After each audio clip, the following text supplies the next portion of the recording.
Alright, so this is going to be nutrition in a nutshell, pretty much an overview of my take on nutrition. I'm going to talk about proteins, uh, grains, fruits, and vegetables. And those are four things that I feel like everyone should have in their diet, preferably once per meal, but at least once per day. And then later we can go into dairy, sugar if we have time. But those four things you should have on a daily basis, and if you can, every meal. So first, proteins. Protein can be a lot more than just meat. But first, let's talk about meats. Now, the best kind would be chicken breast, or any kind of chicken really. But chicken breast is the cheapest, and it's the most pure form of protein that you would get from a meat. In general, I would say this. I'm not sure if this was a rule or not, but I would say a good rule of thumb to go by is the more fat the meat has, the less healthy it would be for you. So like chicken, for example, has next to no fat. That's the healthiest. And then steak or burgers would be or sausage would be a step lower, which there's nothing wrong with that. But see, fat's not unhealthy. It's just the unhealthy part of fat is cholesterol, and that's what all the fat in meat has. The fat in meat has cholesterol.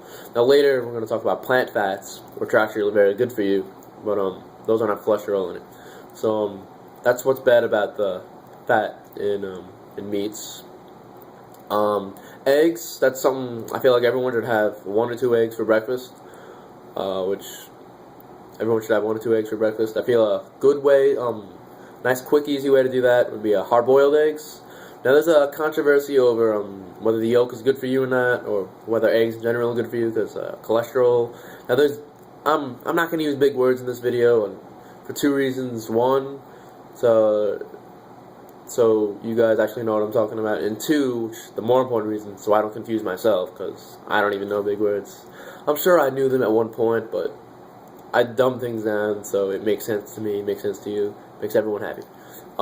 Anyway, cholesterol in eggs is all in the yolk. The whites is pure protein, just about. Now the yolk, most of the protein in the egg is in the yolk, but that's also where all the fat and cholesterol is. Now there's 2 types of cholesterol. There's good cholesterol and bad cholesterol. The yolk has a combination of both. Now what I would recommend, if you're just gonna scramble them, I wouldn't bother picking out the yolk or whatever. But if you're gonna, let's say you're gonna have 3 or 4 hard-boiled eggs, maybe only eat 2 yolks and throw the other 2 out, and then just eat the whites of all 4 of them. Just a quick fun fact about cholesterol. Have you ever heard that trans fat isn't good for you? That's because what trans fat does, or one of the things it does at least, is it depletes the good cholesterol in your body and it replaces it and adds bad cholesterol. So that's what's so bad about trans fat. Trans fat, you should, if you can help it, never even have 1 gram of trans fat ever. Now, if you're in the military and you're in training or whatever, you have to eat MREs. MREs have trans fat in them. No, nothing you can do about that. But trans fat, if avoided by all sakes. So we'll come back to proteins later. Now grains, I don't know too much about grains, except that I know that they're good for you. I don't want to go too much into grains themselves while they're good for you. But what I do want to talk about is bread. There's a lot of people say bread's bad for you, which is a common misconception. It can be bad for you. Now, the taboo thing you want to look at in bread is well, trans fats for one. You don't want any trans fat in your bread, which a lot of breads have, and high fructose corn syrup. That's another. And actually, yeah, high fructose corn syrup. That's the word I'm looking for.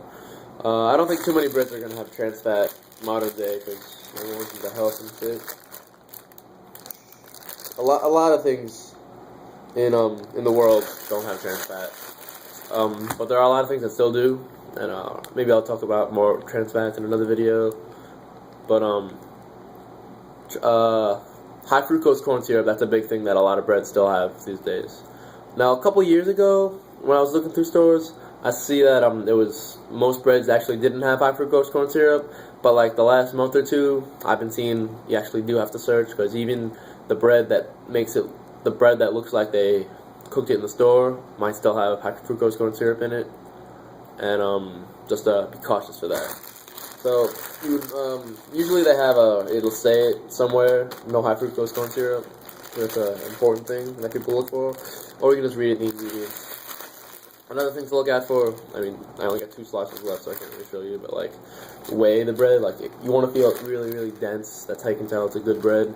And another thing, you want to try to get 5 grams of protein per slice in your bread, which that sounds like a lot, and that's pretty good for bread. That's the kind of bread that I look for. My bread has to have at least 5 grams of protein per slice. 4 is not bad, but I like 5. A good whole wheat tastes a little bit better than or it has more flavor than white bread. And you can see it has like those seeds on it almost. I guess you can't see, but that's the kind of bread I eat.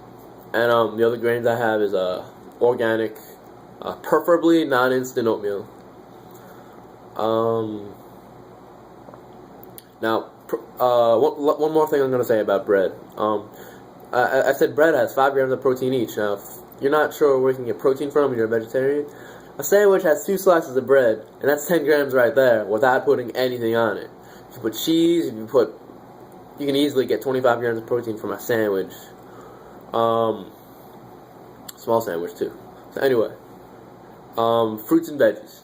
They're good because fruits have a lot of electrolytes in them. I think they both have antioxidants. Electrolytes keep you hydrated, antioxidants keep you healthy. They both have a lot of vitamins that you need to live, and it just overall supports the immune system. If you go a long time without eating fruits and veggies and you get sick, that's probably why. Fruits and veggies is just the kind of thing. Incorporate them throughout your diet. I should probably eat more fruit myself. Bananas I usually stick to just because they're cheaper, and I'm cheap. I like apples though. Pears are good. Just about anything really. I like bananas because they have magnesium in the. Excuse me. Magnesium. I think that maybe it's potassium I'm thinking of, but I think they also have magnesium, which is good for your feet. Not for your feet. I say it's good for your feet. It's good for the Charlie horse. I used to get Charlie horse a lot. I don't get Charlie horse anymore. I'd say you should have 1 piece of fruit per meal, including breakfast. But going back to veggies.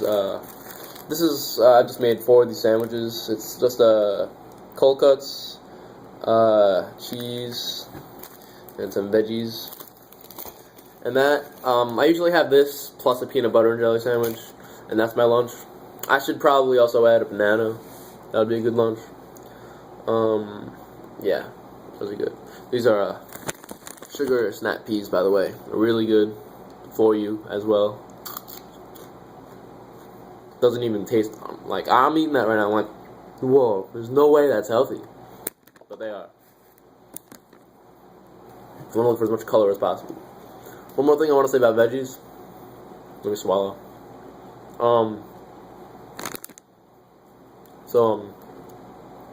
When you're putting, if you're gonna put lettuce on your sandwich, I would say never touch lettuce again, and go for spinach. 1, because it tastes better, and 2, it's a lot more healthy for you. Because spinach is a lot darker. I don't even think it's more expensive. I think it's the same exact price as lettuce. It's darker, so it has a lot more nutrients, and it also has a lot more protein than lettuce. Lettuce is mainly just water weight, which that's all that a lot of vegetables are, but spinach has a lot more nutrients in it than lettuce. That's all I'm going to say about that. Now, let's really briefly talk about dairies. Dairies, I guess it would be nice to incorporate them a lot through the day. I'm gonna say milk products, not dairies, because some people say eggs is part of dairy. I don't know where they get that from. Maybe it is, and I'm just stupid. But milk products, let's say milk products have a lot of protein in them, which is really good. Calcium also, which is good for your bones, helps your joints from breaking. Which I can talk about supplements too, but we're not gonna have enough time for that in this video. So let's briefly talk about milk products, like cheese, yogurt. So if you're gonna get milk, I would well, first, before I talk about milk or anything, if you're sick, So everyone is lactose intolerant to some degree by nature. I had it as a kid. I kind of grew out of it, and then in tech school, I was starting to drink milk a lot. And then as I got sick, I started to get diarrhea from it.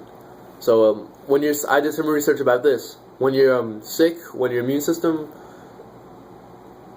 let's not talk about the immune system. But when you're sick, in general, then you become more lactose intolerant, and you get the shits again. And at that point, I would lay off the milk for a while. But anyway, milk, I would get whole milk. Don't get the 2%, don't get 1%, don't get fat-free. Whole milk. Because the fat in milk is not bad for you. It might make you have some more calories, but if you take away the fat, you take away the protein. And if you get like fat-free milk, it'll be like water almost, and it won't have any protein. You want the purest kind of milk you can get. So you want all the fat and everything, because milk has a lot of protein. You can, when you mix protein mix with your milk, like half of the protein is from the milk itself, not even the mix. So milk's really good. Cheese, like deli cheese and stuff, that's like 5 grams of protein per slice. And like, I'm not even exaggerating. What I used to do at home, I would do this after a run when I was trying to gain weight too. I would get 2 of those delicious whole wheat slices and get like 2 or 3 slices of cheese of all different types, like Munster and cheddar and fungul cheese. Mix them all together and make a nice buttery, fat grilled cheese. The butter's not good for you though. Butter, I don't even know what you would call that kind of fat. It's saturated fat. I don't know what. Processed, I guess, because it's not from a plant. I'll tell you that much. It's a milk product actually, butter. But butter's not healthy for you. Which I'm not saying don't eat butter, because butter's good, and grilled cheese especially. And I'm not a fat guy, so I eat butter on my grilled cheese. I haven't had a grilled cheese in forever though. But so that's what I did. So that had no meat in it, and that's like at least 20 grams of protein per grilled cheese, the way I was making them. So if you're a vegetarian, there's definitely healthy alternatives to eat get your protein. Which, yeah, I don't know, I guess I don't care about it enough to be vegetarian.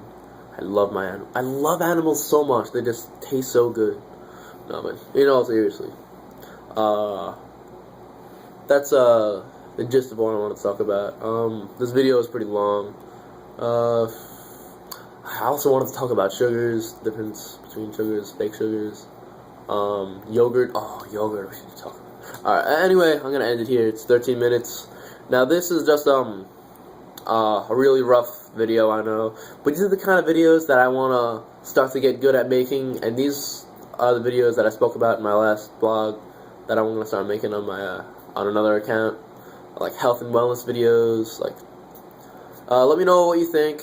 I know I rambled a lot. I had a lot more to say than I actually even got out, and I've taken this video like 4 or 5 times, taking naps in between each time.